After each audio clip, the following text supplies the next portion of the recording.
Okay, Jaguars, Miami preseason game is in the books. It wasn't pretty on many, many levels, but it is preseason. It doesn't mean it means nothing, and it doesn't mean it means everything. It's this middle ground where you have a fog of war, and you have to really dissect to find stuff that is of value for your evaluations come the regular season. And so I'm going to get into that, but I'm going to quote some eternal wisdom to kind of frame what I'm going to say. Wounds from a friend can be trusted, but an enemy multiplies kisses. My wife is one of the most honest people. I got to tell you, we sat down for the first half hour of our date the very first day, and she said some funny stuff to me. She's like, Marco, I didn't know white people could be so fun. Now, my wife's from Panama, and I was the first European guy she went out a date on, and she just says what she thinks. And I loved it. And that's how she and I operate. I love honesty. I love people, even if I don't want to hear what they're saying. I love honesty. My wife is my soulmate, and it started with that pure moment of honesty. And I laughed, and we had a great time, and I scooped her up real quick. Now, I say that, all that little story, because there's been a lot of talk. Just before this game started, I saw a video that was saying, Jackson's he's taking a step forward. He's getting better. He's whatever. And I had to laugh, not at the person or anything, but just it was so ridiculous. The level of hype around this offensive line has been almost comical. Now, it's not to say we're doomed. That's not the case. It's not we're the greatest or we're the worst. It is this middle ground of evaluation. And I'm going to try my best to be honest. I don't know everything. I'm not a guru. You know, I did take the opposite side of the trade in this one and said, hey, man, I think these stats are a little exaggerated. And I did a live last night. I do apologize again for the audio. You guys are studs for listening through that audio. I'm going to get it fixed. But I marked off a few points that were critical, and it kind of played out. So I'm going to get into that. But understand, we are not doomed. And we don't have a superstar offensive line that's finally arrived. We're in the middle. We're going to be scrapping it out and fighting. And we got a very specific team that has strong assets and strong weaknesses. And we got to go through the season and watch it play out. It's not written in the wind yet, but there are clear evaluations. Now, Elijah Campbell, I hope the kid's all right. That wasn't a good-looking injury. I was very worried about Ahmed. That hit didn't look good, so I'm grabbing his back. I had something like that happen to me once, and it's scary. When it looked like he was bent, and you could feel your body bending, and you're like, don't bend anymore. It's very, very scary. I'm hope they're both okay. So I want to put that out there. Now, the context of this thing is no Teron, no Waddle, no Sealer, no Wilkins. 4 guys. Crucial 4 guys. And you could see their absence, what it means. It was a heavy, heavy impact. So the influx of these 4 guys is going to change things dramatically. Now, it's not going to wipe all this stuff away, but it's going to alter the landscape, and we'll get into that. Now, the interior DL of the Jaguars was absent, and then that too is context. There's no absolute weights to these missing players, so we have to kind of gauge it loosely. But you saw the way we were stopped. Teron would have helped us. Waddle would have created more leverage to help us. But their D-line being who it's supposed to would have helped them. Overall, though, it wasn't a good showing for our offensive line. And then our secondary is what I talked about in the live last night. That was hurt too. It wasn't a pretty thing. I said we had to worry about the tight ends. I want to see how the tight ends play out, how our linebackers cover, and I want to see how these other guys, not named X, how they're going to cover. And so a lot of stuff came through. But again, you pull out Sealer and you pull out Wilkins, it's the guts of the team. You know, it's hard to trot the corners and the edge guys and the safeties, and they're critical. But just like the offensive line, the D-line sets the table. Now, we did see some good things on our D-line. It wasn't terrible, but clearly Wilkins is the heart of this defense. Sealer is a big piece. You would have seen some of what you saw stymied, but not to the level of Wilkins being here. And that's my evaluation. My evaluation is Sealer is like icing on a cake with sprinkles, but you got to have the cake, which is Wilkins. I love them both. They're Batman and Robin. I want to keep them together. But I don't know if we're going to. It's going to be interesting, but we got to keep Wilkins. We can't. All this talk about Taylor, we just got to keep Wilkins. That's what we got to do. And I'll explain why on that too. Okay, so we saw what Jacksonville looked like with a real offensive line and run game to create real balance, to throw the defense on its heels, to worry a two-way go. And when you got some receiving talent, Ridley, I said Ridley's going to be very interesting, and he was. And it really is a huge difference maker to the passing game to have a run game. And, it's converse as well. But the offensive line, the blocking at the tight end group, I talked about Strange and their tight end group being very interesting. I have been speaking about the tight ends and the offensive line as the foundation of an offense. And you saw it here. Again, though, Sealer and Wilkins wasn't here. It would not have looked what it looked like with those two. But still, I don't think it would have been, 0 yards from scrimmage in these with the run game. So we don't have that offensive line. That's not what we got. We have a specific style offense, and it's viable, but it's not what people want to create it to be. It's going to have a level of inconsistency. It's going to have your big flash plays from your receivers. You saw Chosen flashing a little bit. Get into that. Waddle, when he's in there, is going to create that extra level. And you saw Ahmed with the one run, the pop run. And you just need a couple of those to bolster this run game, put those points on, and kind of keep the defense off the field a little bit. And then from the defensive standpoint, yeah, we were gutted and all this other stuff. I'll dig more into that in a little bit. But when you have, guys, zone defense, we played a little bit more man than I thought, but zone defense, it's sort of easy to break in some ways. Now, Fangio has a way of masking it. It's a little more complicated than your simple Tampa cover two. But when you stop that run, especially on first down, and get that offense off schedule, now you're putting the mojo to this zone defense, and then it gets a little bit harder. And one of the big reasons why we struggled in our pass defense was because we couldn't stop the run. And Wilkins and Sealer would have gone a long way to do that. So we can't say, this defense sucks. And no, you got to be rational. We just heard that this offensive line was going to put out 200 yards a game, and it was unbelievable. Someone sent me something about Keon Smith is looking good. Guys, you got to be realistic. We have an opportunity, whatever we saw, but got to be realistic. So this secondary wasn't helped at all by the way they pounded and ran the ball. And if we can stop that, and Wilkins and Sealer would do that, then all of a sudden that off-schedule look will alter the calls and alter the difficulty of the pass, and then you'll see more of the stuff that you're hoping to see. Now,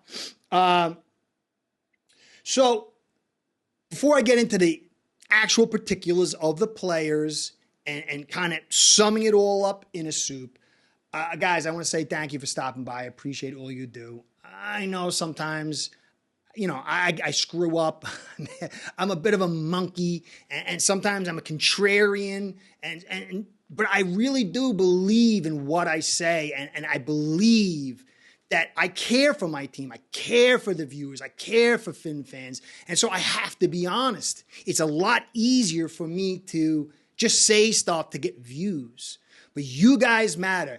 And you guys are what make this channel go. The likes, the subscribes, the comments, the views, all that, especially the comments, guys. So I appreciate all you do. Please like, subscribe, and then, if you subscribe, you hit the notification bell to let you know the monkey's doing what he's doing. But I thank you all for all that you've done, and I'm going to give you a shout out and an A-Spreader shout out, because without the two of you, this show ain't going down. Ace Per Head's betting software is the premier white label platform for bookies to manage their players and grow their sportsbook operation. Click the link in the description below to get set up in minutes. Ask for the Curtis promo and get a special introductory discount. I'll wrap it all up. We are in a good position. It's not optimal because of certain things, but we got to see. Maybe there's trades, maybe there's something that happens. We've got to wait and see. We need to win 2 of 2 in the first 4 games. Then you got 2 good home games against the Panthers and the Giants, which you should win. That would mean you were 4-2 after 6 games. If you're sitting at 4-2 after 6 games, we are in position. Anything more than that is stellar. Anything less than that is concerning. But that's very doable, guys. 4-2 with the team and the schedule you got. So we got to hold on to that. We need to watch the season. Phillips, you saw the hold. He finally got it. I did a whole year of Phillips because I want to show how good this kid is. Every time he gets one of these holds, it's as good as a sack. It's as good as a sack just about. Now, he doesn't always get those calls. Sometimes the ref, they're like Helen Keller. They suddenly go blind. They're looking at the stars. They're looking at the blimp. I got that. But I think as his star power rises, he's going to get more of these calls. So he got one of those, and I was happy to see it called. He did pretty good in run defense. There was one play where he came in, and it was a lineman, I think it was a tackle coming down the line of scrimmage, and he put his shoulder in, and he stopped him. It was still a run, but it wasn't his fault. I like where this kid's heading. I still think he's going to have a very, very good year. I think when Wilkins comes in and Sealer comes in, this front is going to be exceptional.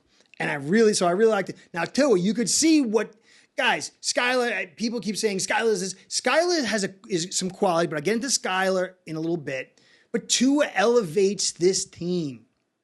His mobility, his ability to drop that ball in quick. This guy elevates the team. Now, the elevation part, how high it is, we're going to see through the season. But this guy is a different quarterback than the rest of the roster. Currently, he's a different quarterback than much of the quarterbacks in this league.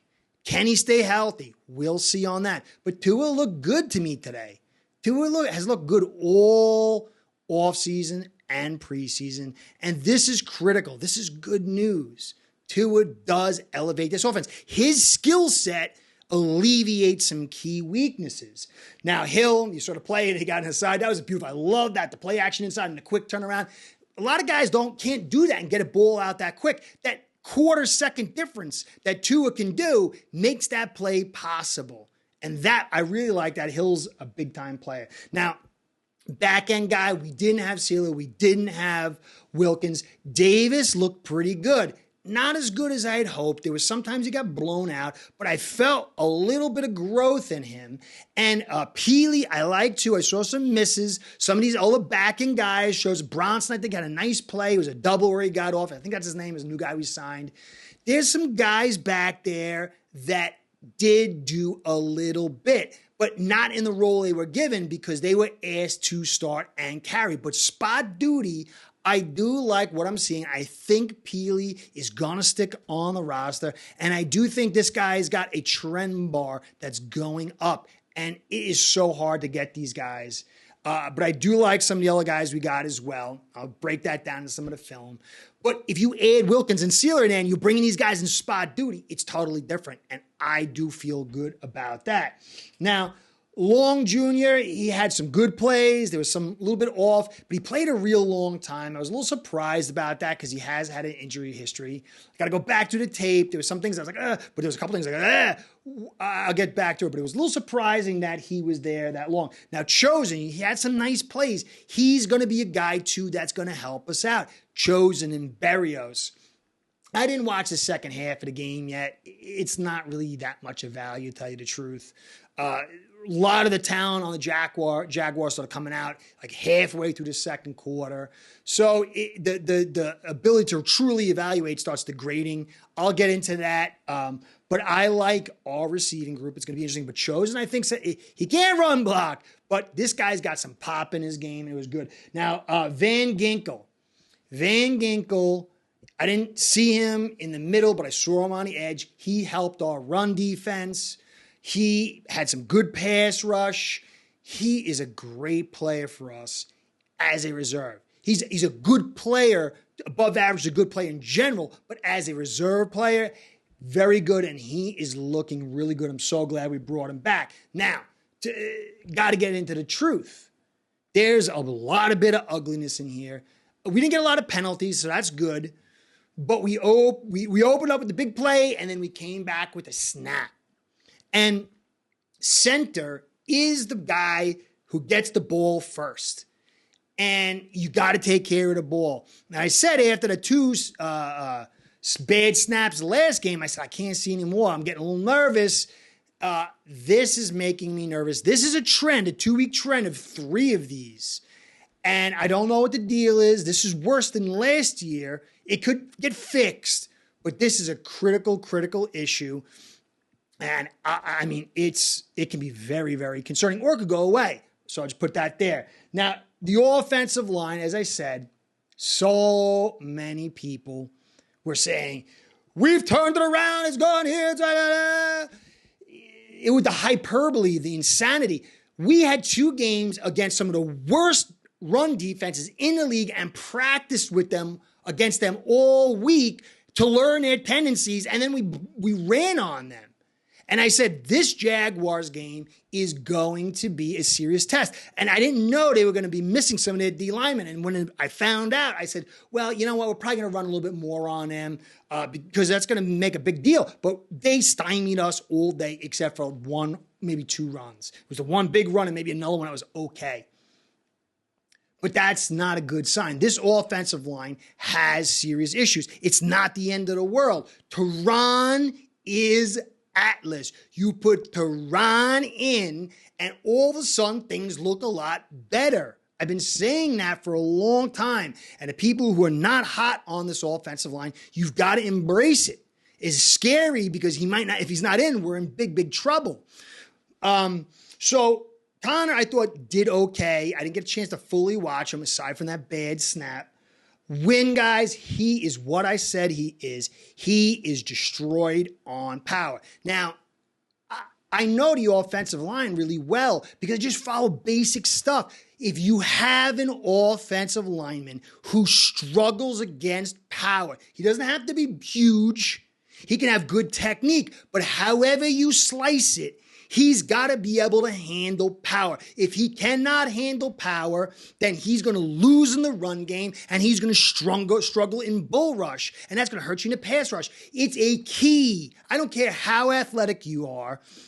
If you don't have the ability to handle power, you will compromise the offense. And we have a bunch of guys like that. Wynn is one of those guys. He's not. Wynn, Eichenberg, and Cotton, they're all the same guy, different levels. I think Wynn's a little bit higher than Eichenberg, and Cotton might be a little bit higher than Wynn, but all 3 of them the same. They struggle with power. They get different skills and stuff like that. But that's that weakness to power when you add that you have Connor in the middle who has a slight susceptibility to power, that becomes a 2-way issue that gets magnified because of who Connor is.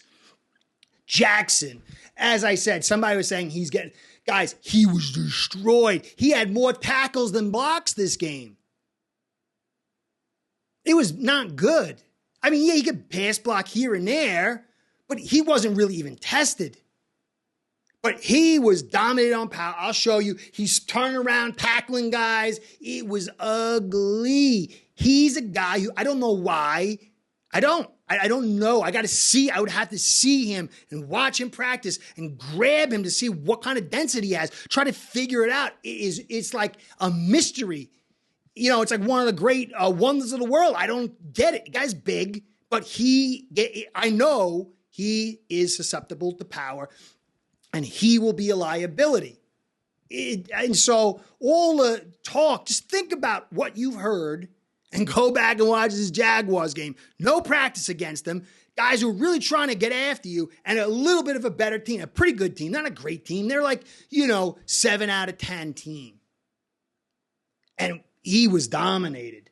Now, Keon Smith, I told you, somebody said, watch Keon Smith. He has no ability to handle power. There was some ugly plays. Keon Smith is not a guy for us. He's a practice guy. He needs to build up his power. Jackson, I'm very concerned. I think with Teron in it, if you could get a left guard and get some tight end blocking for him, that might help you. And then Hunt had 2 poor games. And I don't know what's going on. They kept him in, of all the starters, the longest, and he still was looking a little lost. It was very weird. I don't understand. Maybe I'm wrong. I'll go back and check. But this offensive line, Lamb, I think it was one of the first plays. Guy was driven back. You can't do that. When you see a guy getting driven back, and he gets driven back a lot, he can't handle power, and that will compromise you, especially when you got 2 or 3 guys on the offensive line that struggle with power. Again, though, Teron's not in. This offensive line will be a problem, but it's not going to kill us, but it will be a little bit of a problem. Now, in the defense, no Wilkins, no Sealer, alters things. But I don't care if Wilkins and Sealer are in. Noah is no bueno. Noah got a couple balls dropped on him, but he just doesn't have it, guys. He's just not, he's not a guy you want. You got to get rid of him. He's just not it. He's no good. I don't know what it is. The guys catch the ball and he's like slow to react. I don't know what it is. I think he's afraid of getting beat over the top. And so he has a tendency to play a little too high, give too much leverage. And if you give it too much leverage, it takes you too long to get back. He doesn't have great acceleration. So it's not good. That's not good at all. Baker, there's a couple things I didn't like. They did a play action one way and he bit in and he read, but he read too late and he wasn't able to get there. It was a tight end play. I think maybe it was Strange or somebody else and he got beat. I wasn't happy to see that. I got to go back into his play. And then Cater didn't have a good game as well.